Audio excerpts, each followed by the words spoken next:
Hey, good morning and welcome to Breakthrough Walls. I'm Ken Walls and I'm your host. And today I have a very, very special guest on, somebody that I met through the inimitable Tony Caruso. I have Brandy Diamond on the show, and she is a huge podcaster with a great podcast that we're going to talk about here in a little bit. But do me a favor, and if you would, share this out so everybody can hear Brandy's story. She's amazing. You're going to love her. So go ahead and share this out, and we will see you in just a minute.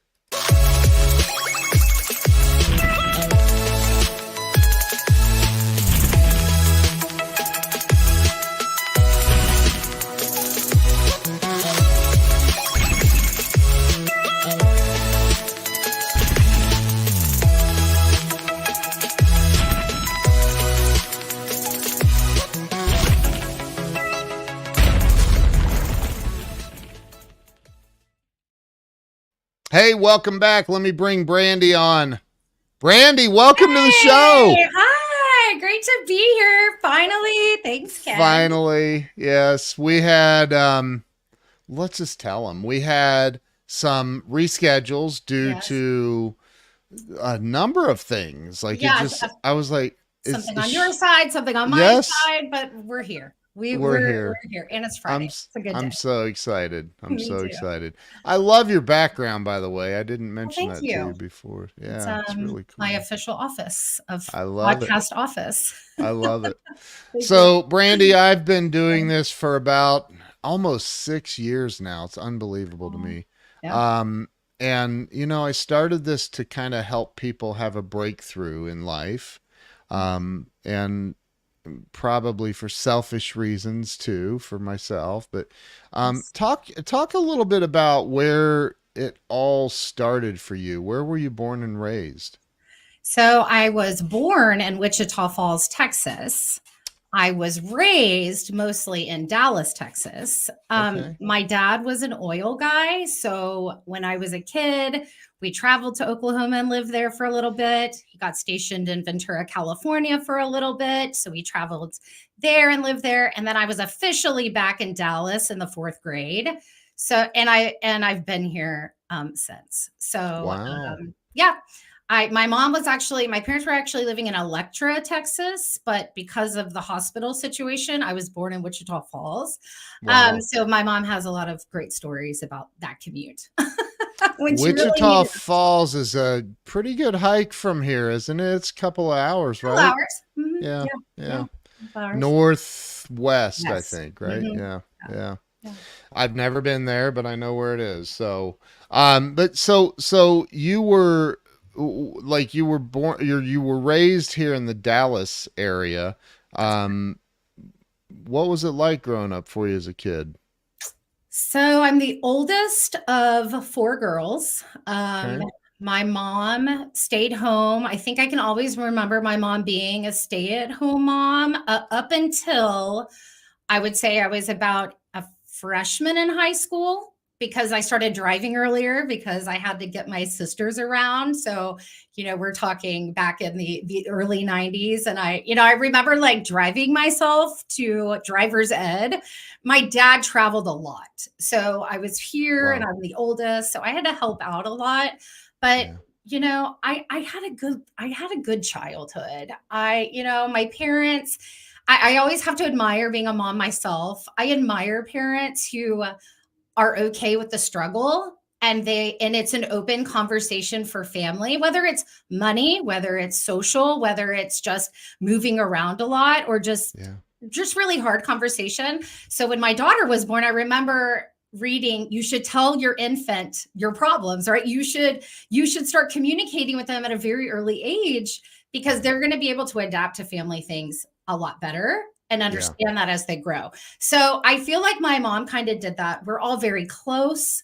I'm very grateful to have the close knit family. My mom is the oldest of nine. And Wow. so I've got a lot of family across the street, down the street. So Wow. I feel very blessed to have pretty much my core family here in Dallas. Uh, That's amazing. Makes That's holidays a amazing. little difficult sometimes, but having Yeah. family here is good. You, So good childhood. yeah. Good childhood. Yeah, that's awesome. Yeah, So you went to school in Dallas, I guess, high school and all that. I And did. I went to okay. private school up until my freshman year of high school. I Okay. then went to public school. So that was like my first stint in public school. Wow. But yeah, I come from a very big devout Catholic family. My grandmother still lives behind my Catholic elementary school and 3 doors down from the priest. She has a Wow. statue of Mary dedicated to her at that school. So um, Wow. all of my aunts and uncles went to the high school, Catholic high school in Dallas, and so it's a definite staple. My daughter goes to school at a private school here in Dallas, so definitely a staple of the family I come from, and then just the roots that have stayed here. Sure.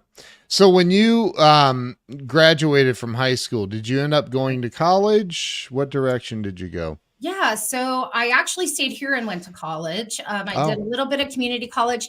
I started working because I was the oldest. My dad was sort of in and out. At that time, he was stationed in Yemen, so he was traveling wow. from the Middle East back and forth. So I started working when I was 16. Wow. My first job was the bread girl at Spring Creek Barbecue. So I would hand out the bread and Wow. I remember going home and smelling like barbecue all the time. I'd have to wash my hair twice. But I think back on that and I think that those were great experiences that I hope kids, no matter if it's a job, no matter if it's mowing a lawn, no matter if it's just your chores, like making sure that you have that work ethic. Right. And I think that's really when I became a workaholic, which will lead into why I started this podcast. Right. But I worked at a very young age. So I stayed here, went to school for a little bit, continued to work. And then I decided to go to UTD. So I went to UTD, finished out my bachelor's degree.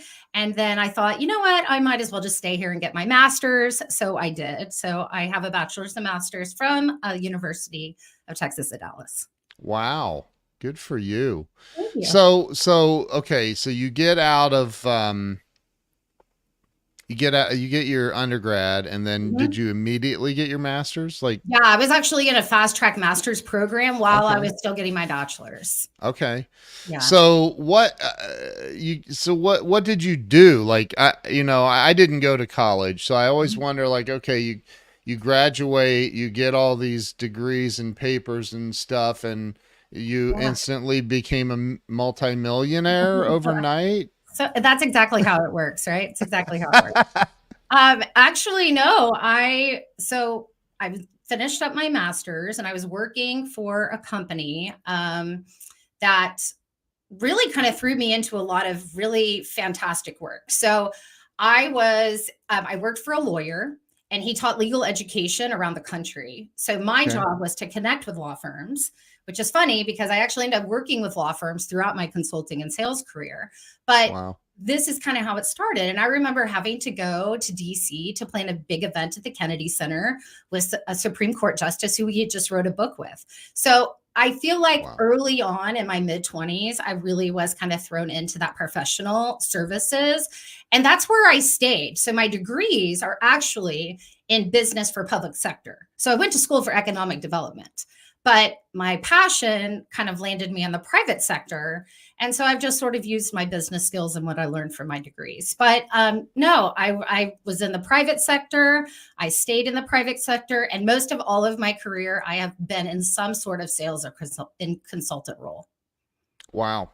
So you started traveling then it sounds like to DC Did. and the other areas. Yeah. So you worked for one particular lawyer, is that uh, Yes, he didn't practice law anymore, but he was editor in chief of Black's Law Dictionary.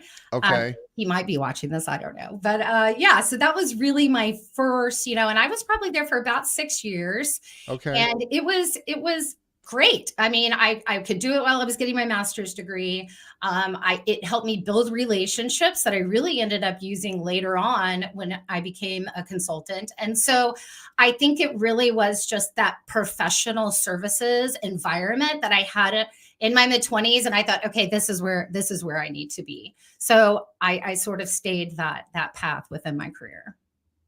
So if he's watching, say hi.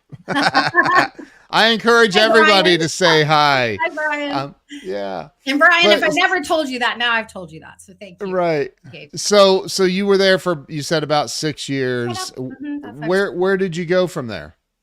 So after that, I actually went to become a project manager for ADP.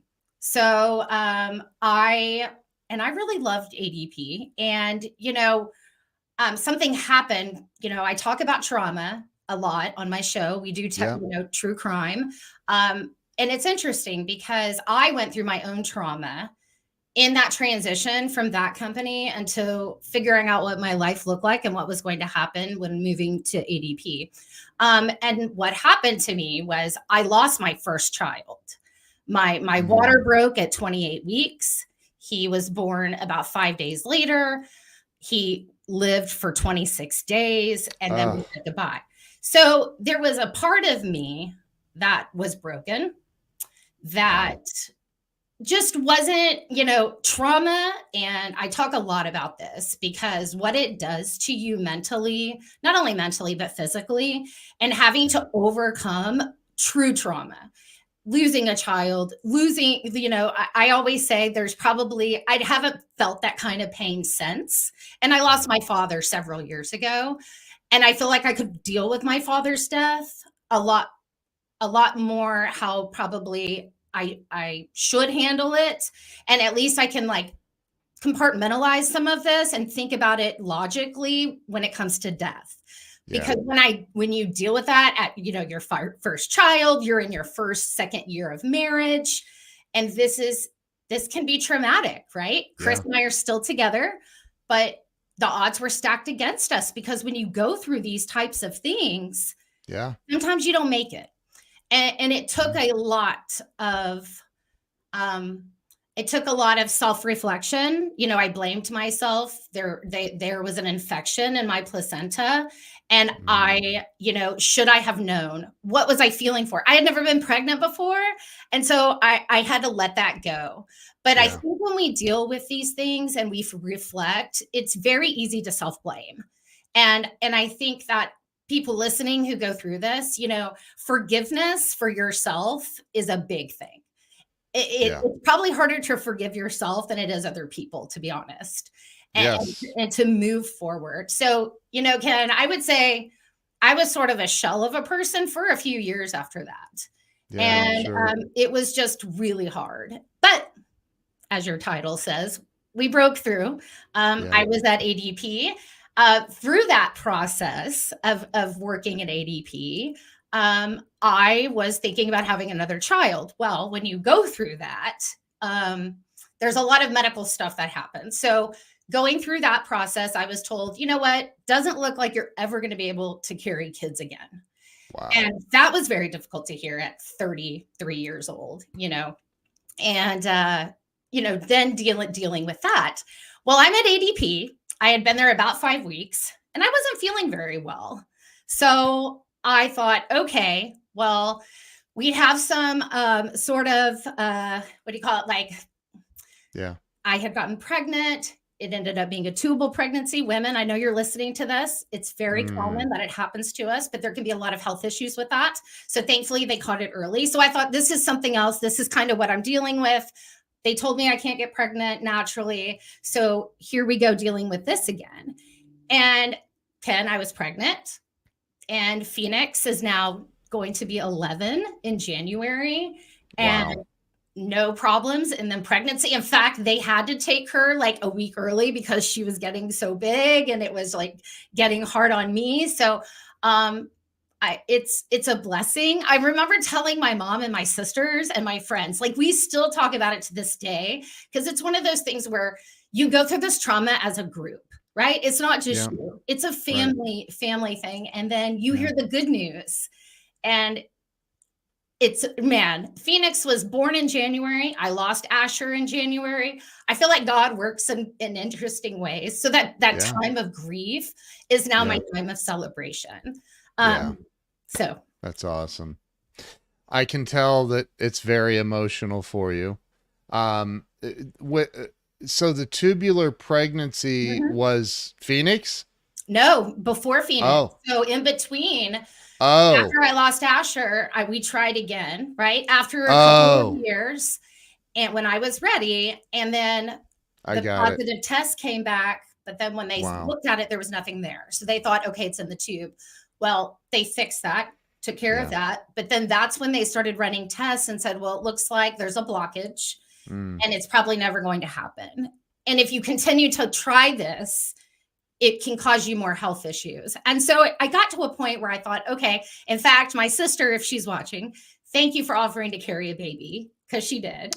I know. Aw, And but that's that so she was like, sweet. "Oh, thank God," because I did not want to carry another baby. She was Oh, and I told her I was pregnant. She thought, "Oh, thank goodness. Thank you. Thank you, Lord." oh. Well, But that was sweet of her to offer. yeah, so we went and gone to the doctor, had the conversation, Oh and my gosh. I know. So Wow. she's very thankful God answered that prayer before Right. that. But I do want to say one thing before we jump into the next topic. But Yeah. you know, after before Phoenix was born, right? And I explained this, they did the procedure about my tubes. So the next step was, well, maybe we need to have this out. Maybe if if you're not going to have children, if you're not able to have children, we don't want this to keep causing problems for you. So maybe we should just give you a full hysterectomy. Um, Wow. so I remember talking to my grandmother, who is probably besides my mother the most holiest woman I know in regard to her faith and what she believes. And she came over to my house, and I'm the oldest grandchild of like 36, so our Wow. relationship is very different. We're very, very close. Yeah. And she came over to my house and she said, Brandy, sometimes when we just stop worrying about things, let God handle them.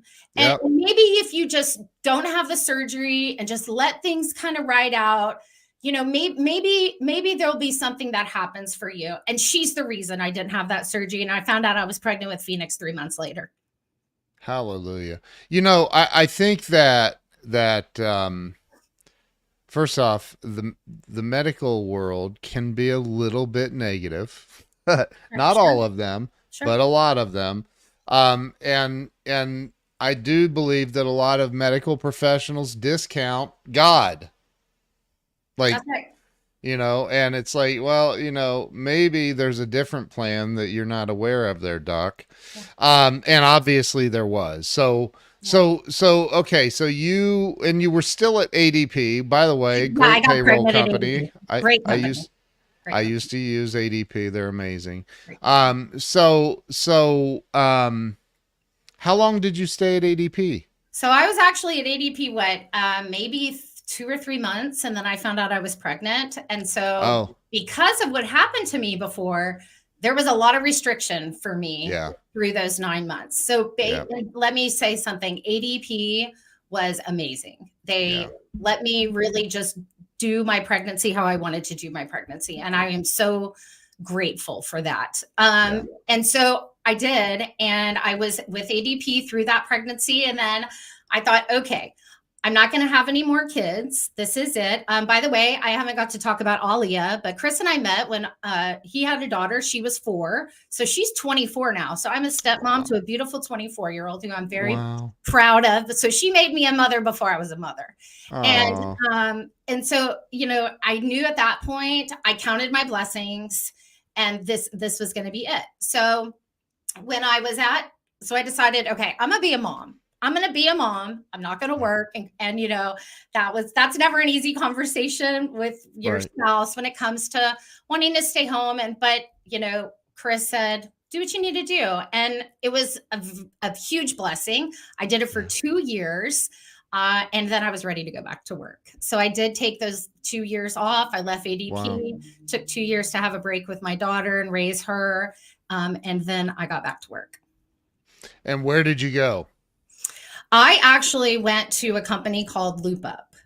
So Okay. we ended up, I that's when really I started to get more into sales and consulting.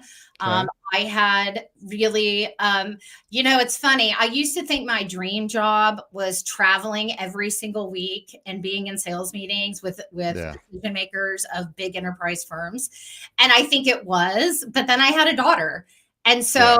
I think, that jet set lifestyle, when you become a mom, there's more worry that goes along with that. And you Yep. find someone to watch them.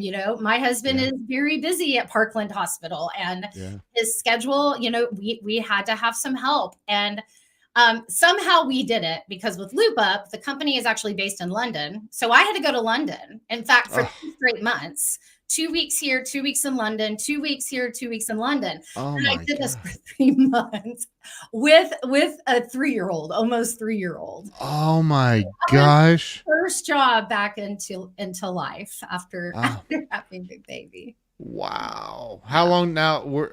Are you still with them or did you? No, no, no, no. I'm not with them Okay. anymore. In Okay. fact, so they actually ended up closing our Dallas location a month before COVID hit. Oh, And then wow. we're in COVID. And so that brings on a whole new gamut of life with Yeah. kid education. That's when I Yep. started the podcast. Um, but yeah, Eh, that's where it ended. I've had I mean, I've interviewed almost, I don't, somewhere in the neighborhood of 600 celebrities and entrepreneurs, and a lot of psych experts, a lot of like psychology majors, psychiatrists, people in that whole field. And Mhm. I always sit and I end up asking, like, what was it that kind of pushed you in the direction that you went? Because typically it's some kind of a trauma or something where psychologists will go into that field trying to figure out what the heck's wrong with them, right? And I just wonder, like, because and tell everybody the name of your podcast. I'm going to put it up here on the screen too. It's Texas Wine and True Crime. That's correct. And Mhm. yeah, and so talk a little bit about.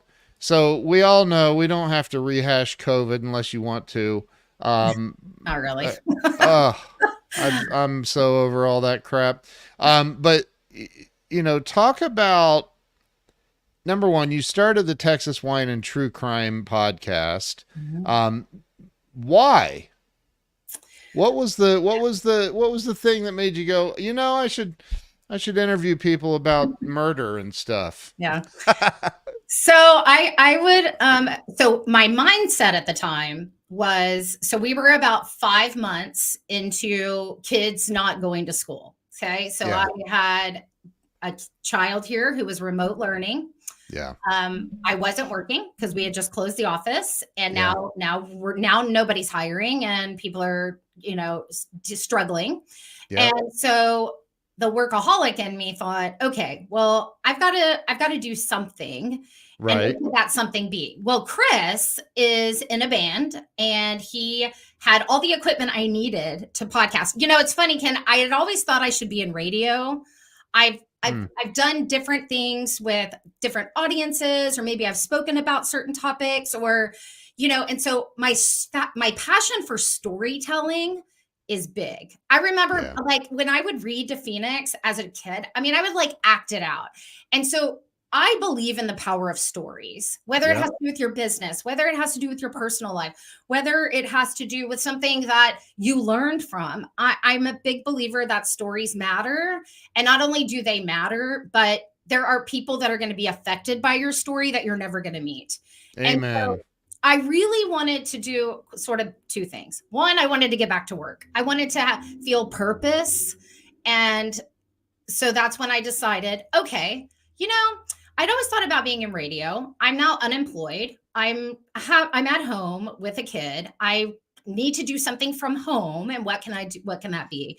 And I woke up one morning and I said, Chris, I'm going to start a true crime podcast. Do you have the microphones? Do you have what we need if I just wanted to start talking?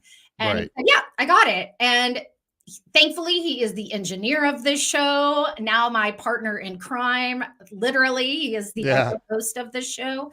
But Right. he had everything I needed, and he said, okay, figure out what story you want, and let's do it.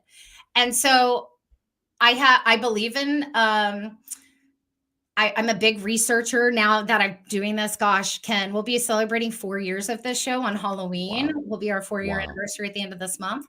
And I remember just starting out and thinking my only goal was if I can get Texas wineries to work with me and partner with me, then I can plug their wine on the show and then I Yeah. can tell the true crime story from Texas. And so that was really the premise of the show. I was actually Yeah. not going to call it Texas wine. I purposely didn't call it Texas crime, even though I hover around Texas. I did want to go out of Texas for my stories. But I started making all of these relationships. I can't even tell you the amount of amazing people in the wine industry in Texas I have been able to become friends with, socialize with, build that trust with. We Yeah. get to go and visit their wineries. We get to do tastings. I mean, it really is just so cool. So that going back to when I started this, it really was because I was bored and really just wanted something to do, but I had to make a goal. And my goal was, okay, I want to become friends with Texas wineries. So they'll see Yeah. me, they'll hear me, they'll trust me. And we can start sharing this secret gem of Texas wine with people. That's amazing. But and I love that, but I'm more interested in the true crime side of it Okay. because Yep. it's it I don't like I know like I hate horror movies. Hate them. Okay. I cannot watch them. But I know people that are like, "Oh my god, I watch every horror movie that ever came out and I have to see it." And Yeah. I'm like, I can't relate to that. Like, Yeah. so I can talk why about the true crime stuff? I mean, that's talk about trauma. You interview people that have been through it. Sure. I can speak to that. So I feel like I don't think I knew this at first, but I feel like I kind of felt this about a year in when I started interviewing more victims, family members of victims. And I remember when I went live on Facebook after losing my son. This was a few years probably down the road, but I did. And I shared my story. And Yeah, I shared my story because it took a long time for me to realize that I wasn't alone. It was a very lonely feeling at the time.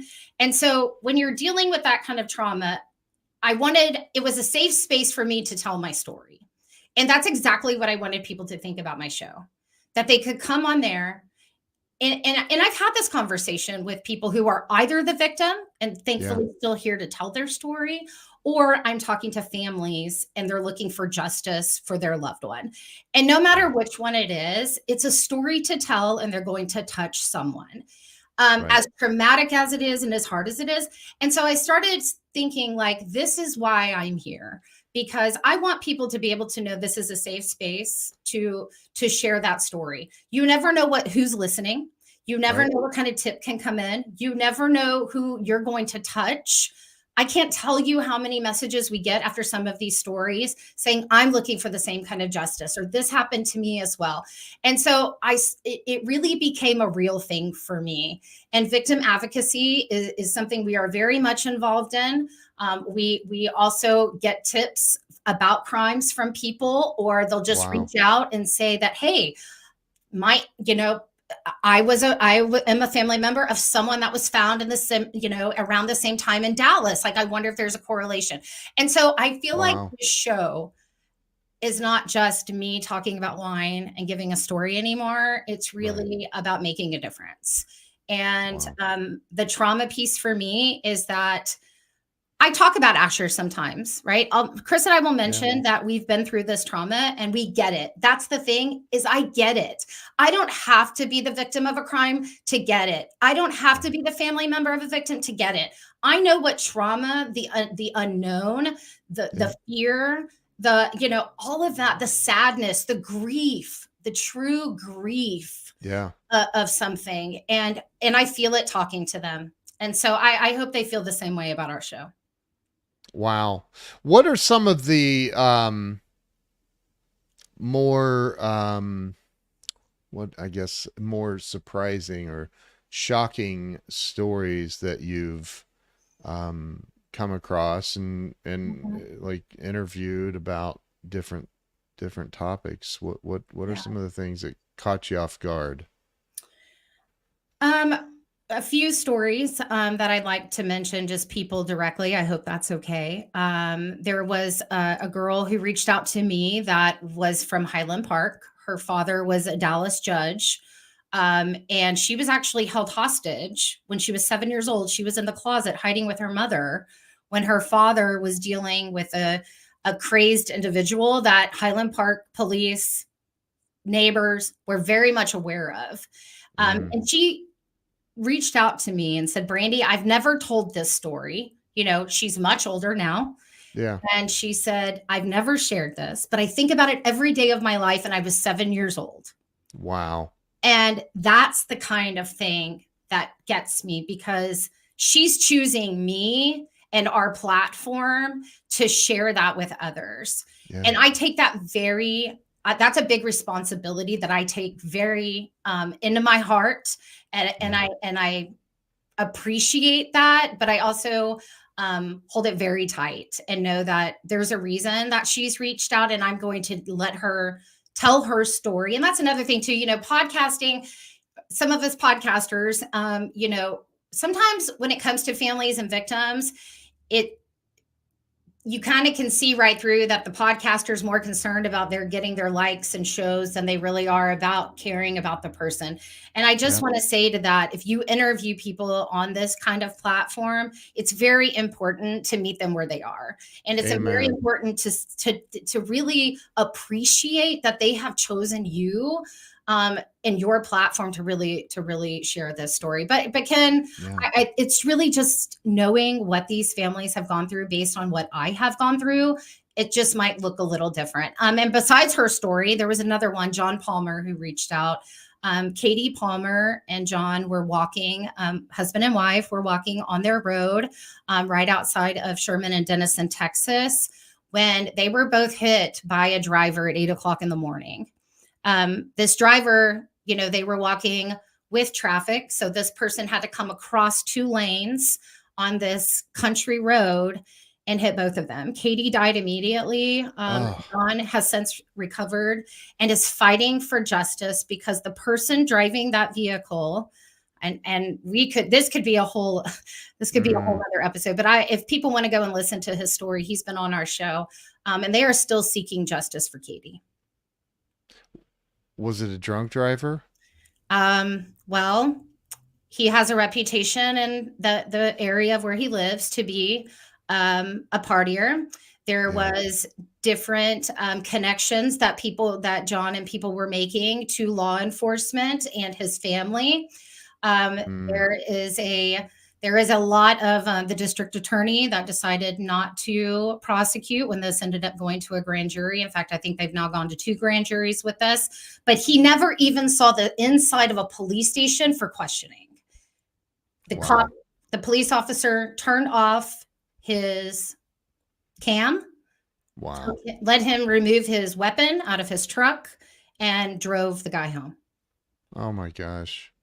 So it's these kinds of stories where it's like, you know, imagine being there, seeing that, knowing that someone should be held accountable for vehicular homicide at the least, right? But Yeah. not even brought in and questioned. And finally, when body cam was eventually released on the other officers and responders that came to the scene, she was, I would use the lack of respect for the victim was very evident. And it's sad to see that people of authority were treating the victim and almost treating the person who hit them in higher regard. It's hard to Oh see. my gosh. Wow. Yeah. Wow. So that's you, and I want to back up a little bit to Mhm. something you said, and because as you know, I think I teach this. I teach podcasting. I teach and I think you're involved in teaching it. Mhm. And I've seen the people out here doing interviews, and you're like, dude, why are you making this all about you? Yeah. What's the point of that? So I Yeah. I do what you said about that is 1000% true. 1000%. Everybody has a story, and I think that the more that we provide the ability for people to come on and talk about that stuff, it's, you're helping the world. I That's mean, right. you literally are. So, did you ever get another job, like, or you just do the podcast full No. time, or No, I have a full-time oh, corporate jobs. do you? Yeah, so Yeah. I I mean, I knew that it was like, rhetorical, yeah, but and I know that a lot of I get this question all the time. I even get this question from people I work with, like, "Why aren't you just doing this?"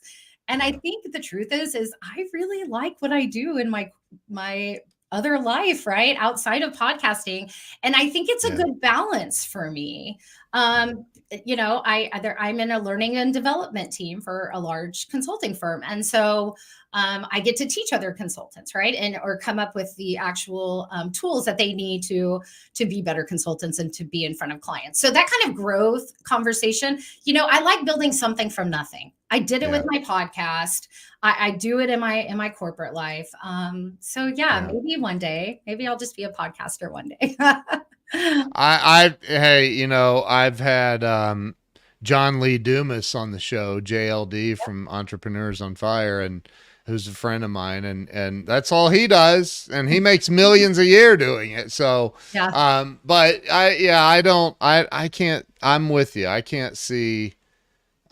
I mean, I love doing this, but I can't see not doing anything else. But who knows? Yeah. I mean, I don't know. Maybe one day, I've Maybe. started Yeah. to I think you mentioned in the little post about our upcoming show here about, Yeah. Good Morning Texas and Dallas Morning News. And Yeah. we've been in the Texas Observer.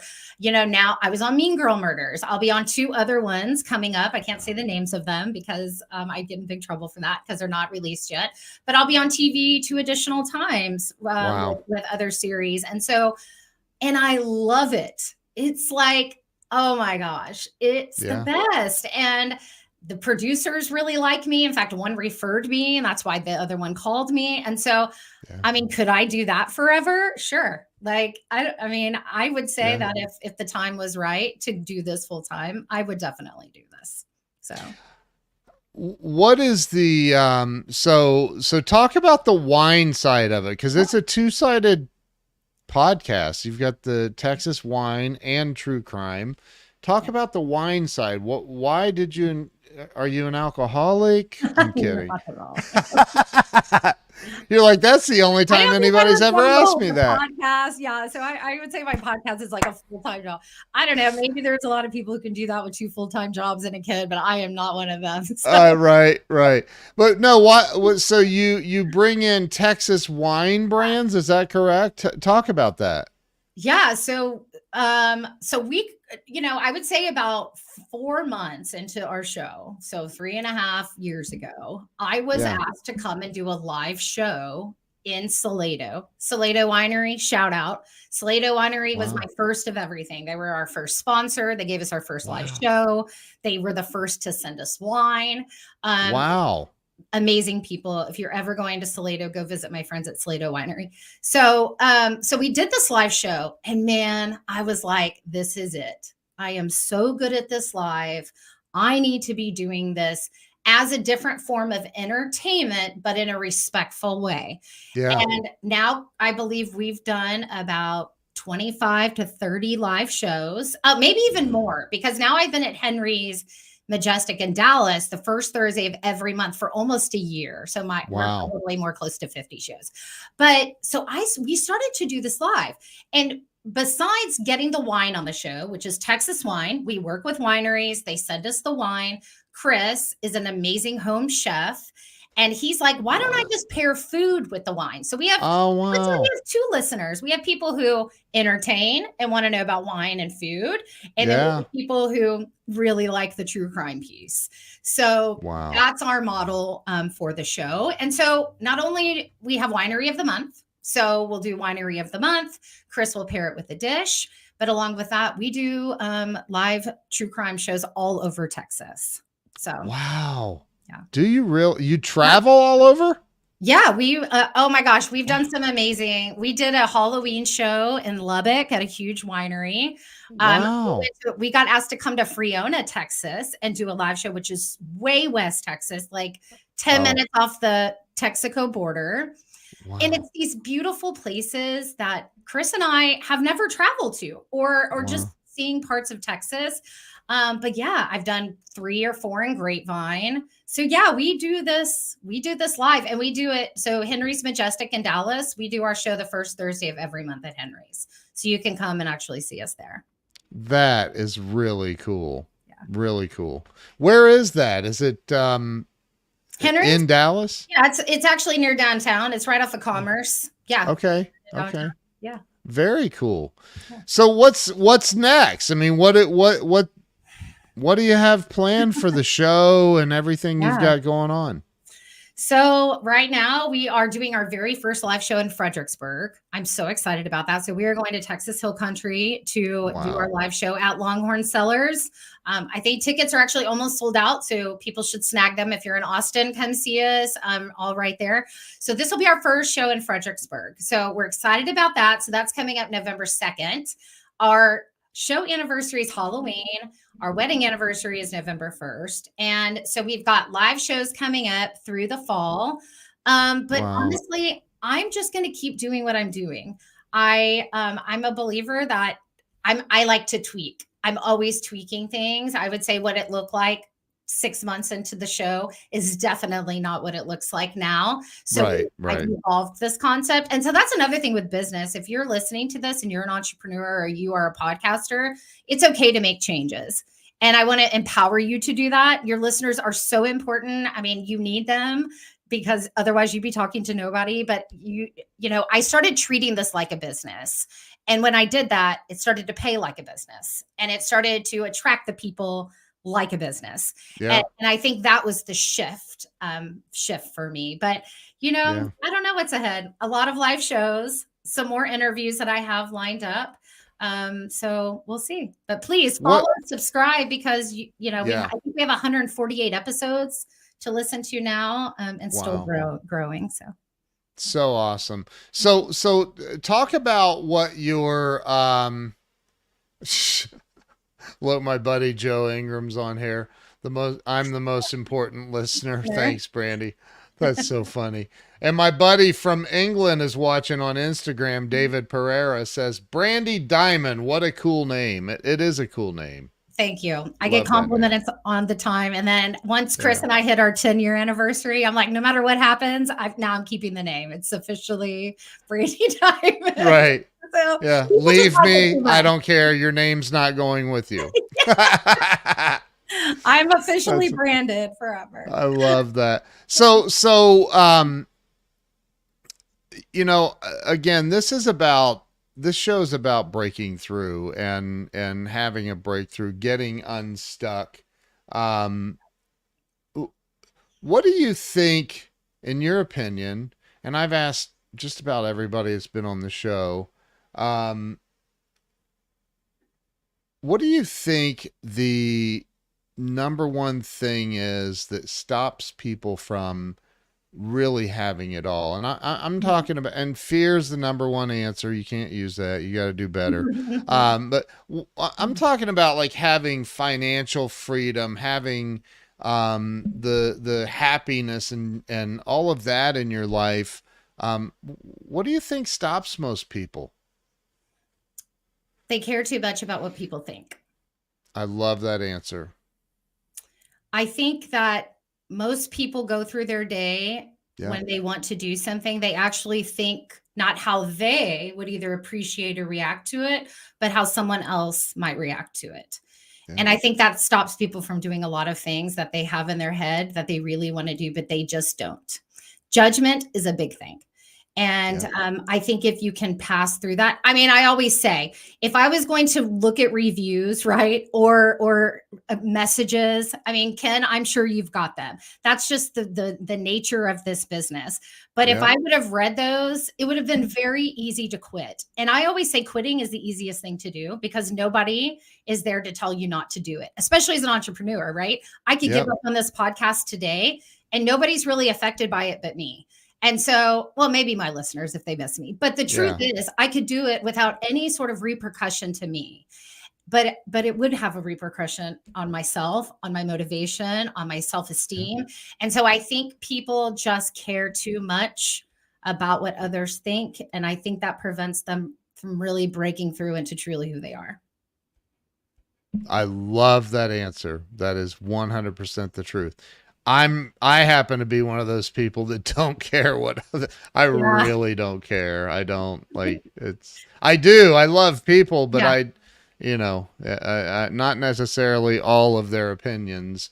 But I think, there was a time back many years ago that I had a handful of employees, and I watched my car get repossessed in Mhm. front of my employees in the parking lot of my office. Yeah. And I was like, what's the point of even moving on from here? Why even continue? There are people, and we have a very political environment right now here in the United States. And there are people struggling. There are Right. people literally struggling and can't figure out how to make ends meet. Some people maybe can't pay their electric or can't pay. I mean, we've all been there, but Yeah. what do you say to those people? And don't say I come from a middle class family. I'm kidding. No, But I like, know. Hey, I get the struggle. I mean, yeah, that's another thing too. I think people do a disservice to act like everything's perfect, and right. I hope people accept struggle as building resilience and Yes. being able to move to the next chapter. And when I think when people go through these things, it's very easy to go, "Oh my God, look at all of this that I have to fix. Groceries are too high, gas is too high, I can't pay my Yeah. mortgage, I can't pay my car payment, I don't have any money in the bank." And so I think it's one of those things where it's just you just got to kind of get organized with it, right? Like, what is step Yeah. one? What can I do today to make my tomorrow better? And Yeah. I'm a very forward thinker. I like to think like, where am I going to be 6 months from now, and what does that look like? I'm just Right. big on that like vision of Yep. your head. But you know, I would say reflect, pray, figure out if there's change that needs to happen in your life, Yeah. and do what you need to do. I'm all about Yep. that. I think sometimes people, again, just try to act like it's all okay when it's really not. Check on your friends, Yeah. offer some help. I will never forget when I was in high school and I had a very wealthy friend. And every time the father was around and would see us, he would give us a $20 bill. And I remember him saying, if I have the money, I'm going to share it and give it. And that's such a good spirit to have because Yep. if you are able to give a helping hand to someone who needs it, you should do it. It makes the world a better place. Yep. You're passing the goodness along. So I Yeah. think it's both sides. I think if the struggle's there, be honest about it with yourself Yeah. and what you need to do to put yourself in a better position. But then you have the people who have the means to be able to help, and they should be offering that, because giving is better than receiving, in my opinion. So it Amen. soul makes the soul a much better place to live with. It sure does. I agree.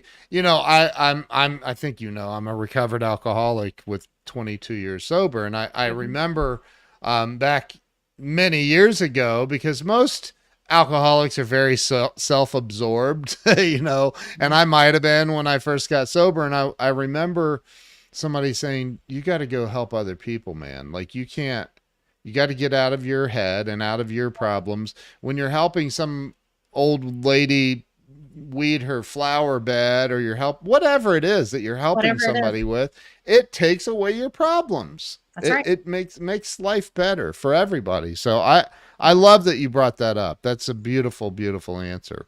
So if pretend that for a moment that you have the attention of all 8 billion people, because that's my audience. I'm kidding. It is, but they're not all listening. But pretend that they are. And you have a minute to talk to them, to encourage them, to help them get to the next level in life. What would you say to all 8 billion people at one time? I would say to follow your passion. I believe in two things: following the money and following your passion. Mm, And when you can identify what those are, mm, you can live a happier existence. And it doesn't have to be something that gives you money. It can be something that gives you peace. It can be something that gives you happiness. I think everyone should have a passion. It gives us meaning, right? We people get so consumed with sitting in traffic every day, having to do the same job every day, coming home to the same arguments every day, right? Or just the struggles, right? But there is a way to create and to step aside from that. And I would say having a passion, having something to do outside of what you're required to do is what I say, outside of being a mom, yep. outside of my corporate job. You need to have something for that. And the other piece is to build resilience and what you talked about, fear, right? Yeah. Because Yeah. fear goes with not trying new things because of being judged. And I'm a go for it girl. So my advice is just go for it. You have an idea or there's something you've always wanted to do, just do it. You don't even know if you're going to be here tomorrow. That's So right. stop wasting time thinking about it. Can you imagine how often we worry about things that don't even exist yet? Or we worry what somebody's going to say to something that we've never even said to them. And I think we get so much in our heads.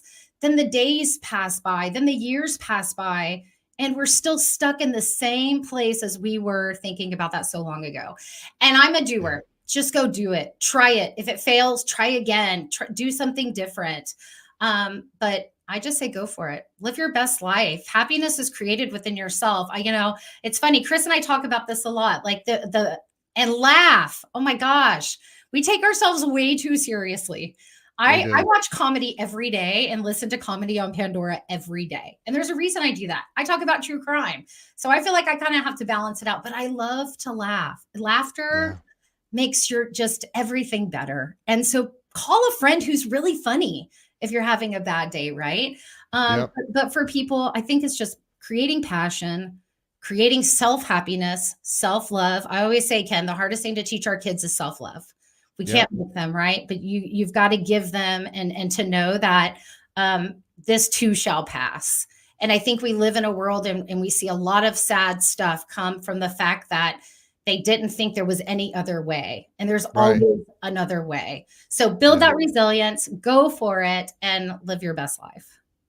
I was I was thinking earlier today, like before we even got on, like you and I we're working on your website for you, building a new Mhm, one out, and mhm, and you and I've talked on the phone many different times. One thing that I thought about, like every time I've ever talked to you, we're always laughing. Like we're always cracking up about something, and I so agree with you that man, that is like I think it and Glenn Morshower, who was hanging out with me last night, like that's what he lives by. Like learn to laugh, enjoy your life. It's you only get this. I mean, I don't know about other lifetimes. I don't know. I know that I have this one, and this is the one I'm here to enjoy. So yeah. I'm with you 1,000%. And Thousand percent. being present Yes. in the moments, Yes. put the phone down, enjoy your kids, Yes. make an investment to create better personable relationships, be a better friend. Yeah. This is something I have to work on because we get so busy, we lose our focus on relationships sometimes. So, Yeah. do something different than you did yesterday. Just you'll just live a better life and you start to learn who you are. I've learned a lot about myself and I started this podcast after I turned 40. So, I mean, Yeah. I learned a lot about myself through this. Yeah. So it's never too late. And you're right. We don't know if there's tomorrow. So laugh We and don't. be happy. Amen. I Mhm. agree. So everybody watching, make sure please share this out. And here's the other thing. Texas Wine and True Crime.com. It's scrolling across the bottom. For those of you listening that are not watching the video portion, it's just Texas Wine and True Crime.com. Exactly the way I just said it. Just go type that in and check out the website. Check out a new website coming soon. Yes. But check out the website, connect with Brandy and her husband, and subscribe to their podcast. Leave them a review on their podcast, and because that's really important. I don't, It is. I never ask for reviews. I never do for mine. I Mm. just don't. I need to stop that. But reviews are really important. So leave them a nice review. Bad reviews, don't leave that. Give them a good review, and follow everything that they're doing. Because you and I got to sit on stage together on a Yeah. panel for Tony Caruso's event, and you sat right next to me, and I'm like, or no, you were on my left side, I think. Yeah, I was. And I just loved your energy, and I loved your and I think that if people would follow you and listen, even if there's sad stories that you guys are telling, there's still a really incredibly happy side to Brandy. Yeah. Yeah. Oh, for sure. Yes. And Yeah. I love that about you. And you'll hear my husband, we definitely have two separate personalities, and I think that's why it works so well. But so, he is the one to kind of throw in a little bit of a dry humor in that, because Yeah. listen, it's funny. I can talk about this now, but when you deal with trauma and tragedy and death, you're Yeah. very afraid to go there, right? In your mind and your heart, it's a Yeah. hard place. But then once you have sort of broken through that and have acceptance, and there's a different level of acceptance, and it's like, well, we know that this is inevitable. Death is inevitable, and so how do you deal with hard stuff and then still consider it that, there's lots of shows about true crime that are comedy. There's a lot of comedic true crime podcasts out there. And I feel like as long as you do it in a very respectful way, that there is space for it. So we hope that you get a little bit of humor out of what we do, even though it is serious conversations. Yeah. Yes.